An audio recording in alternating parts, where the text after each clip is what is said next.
You, if you're like me, watch a lot of the finance videos and may have noticed a trend of there being a lot of them talking about living off dividends.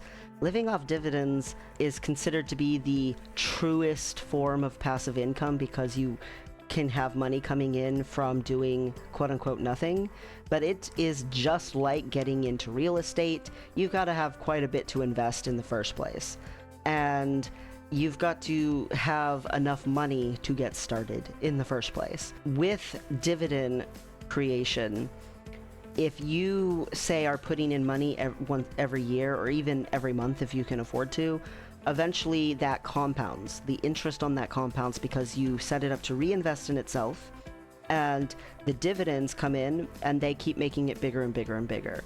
Once it gets to a certain amount of big, at that point you can say stop auto reinvesting in yourself and instead leave those dividends there. I'm going to pull those dividend payments out into my bank. And the dividend payments are basically payments that a corporation gives to shareholders to say thanks for investing in the company. We had some profit this quarter. Here, have some money. It's a very small amount of money, unless you have a large amount of money invested in.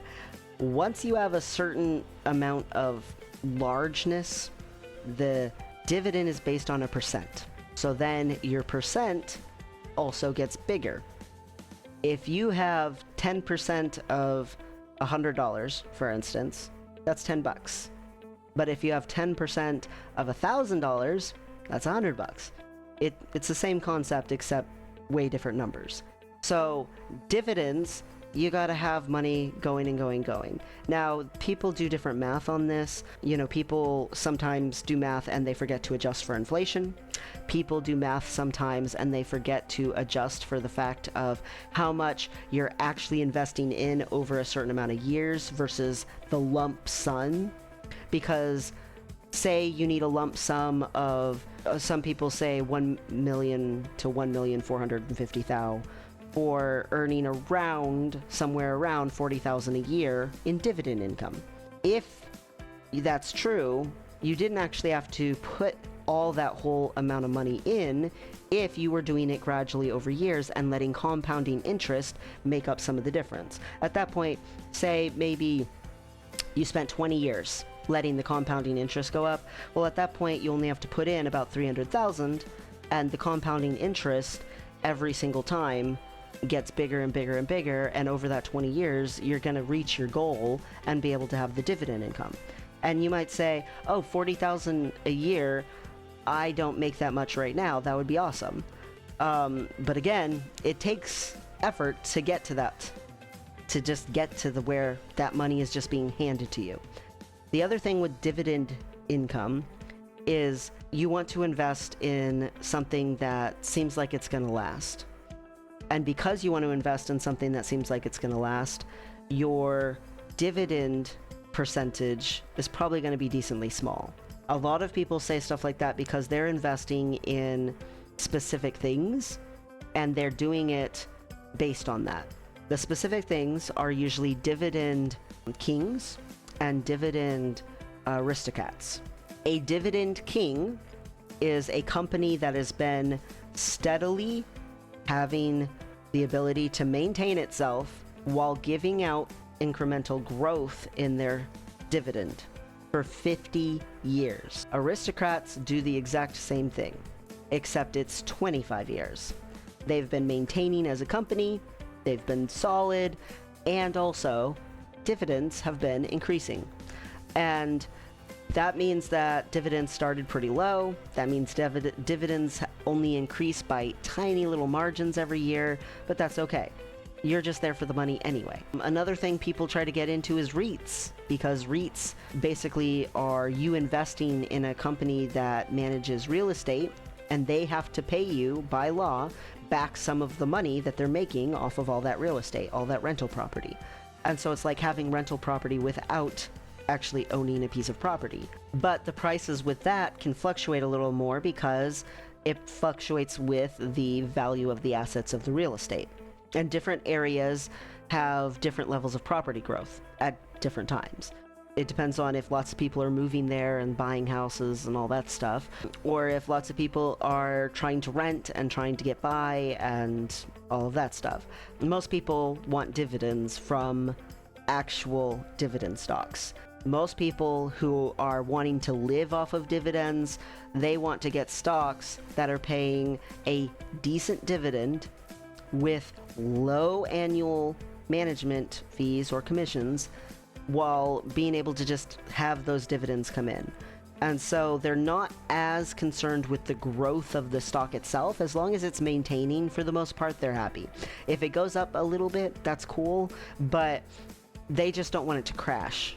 They just don't want the company to go under, because they're relying on those dividends to keep on living. Living off dividend income is awesome for the people who can attain it, and I'm not saying you can't, but it takes quite a bit of investment, like raw investment, to get to that point. You either have to spend years investing little bits at a time, trying to get to the point where you've invested enough that the compounding interest on that little bit at a time finally gets to a big enough amount to be useful, or else you have to have that lump sum to just put in there into your investment account and get those dividends back. The biggest thing is a lot of people want those dividends to come back into a retirement account, because once they're over a certain age, they can avoid taxes if it's in a Roth IRA, or else they don't have to pay taxes on it until they take the money out at a certain age. They can delay having to pay taxes. Either way, you have to wait till you're a certain age to do that. And a lot of people want to retire early, and so it makes it a little harder to do that. But the biggest thing, whether you're paying taxes on your dividend returns or not, when you're living off of the dividends, how valuable they are totally depends on several things. Your lifestyle, you gotta live pretty cheap despite having that much money. Your ability to keep your assets from being touchable by anyone else, protect them, put them in a living trust if you can, not your retirement accounts, but your home, any money you have coming in, put that in a trust. And then the biggest things with dividends is it's not a 100% guarantee. You have to accept that there's some risk. Some companies, they may have been doing dividends for an extremely long time, and you trust that the dividends will keep on coming, and then they stop. And they completely legally can do that. Because they stop doing dividends, it shows a sign that they're scared they won't be able to keep up with growth, which means stock is suddenly worth almost nothing. This has happened before in the past with, for instance, Disney. Disney stopped having dividend payouts, and people were very thrown off by that. You know, there's companies that have been around an extremely long time, and they're really struggling with growth. And so dividends are hard for them to keep up with and maintain. You have to accept also that the rate of the dividend might fall to be not worth it, because the growth of the stock or the maintaining of the value of the stock is so bad that the stock value is dropping so badly, the stock is becoming devalued faster than the worth of the dividend. And so then you're kind of trapped, because you are losing money by having this dividend, but you need the dividend because you need to pay bills. When you live off of a dividend, you have to not go with the bare minimum. You need to go with having a little over what you think you'll need. If you think you'll need $40,000 a year, you don't actually want to get $40,000 a year in dividend, because you're going to have inflation, you're going to have taxes, and you're going to have fluctuations in the market. And the fluctuations in the market are very telling sometimes, and sometimes the dividend growth will just keep going and it'll be fine. But don't jump into something that has super high dividends, but the company looks like it could fail any second. Always research before you invest into a company in the first place. And then secondly, recognize that emergencies come up, expenses come up, and the market fluctuates. It is not 100% trustworthy.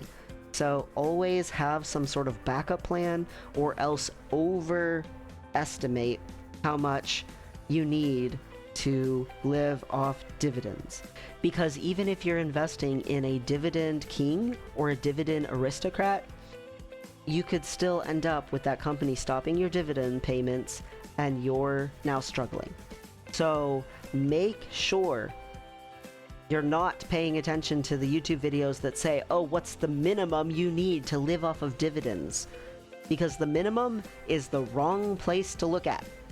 You want to look at, if I had all my bills, plus I wanted to do these extra things, plus an emergency happened that year, plus the market went bad, how much would I need to live off of dividends?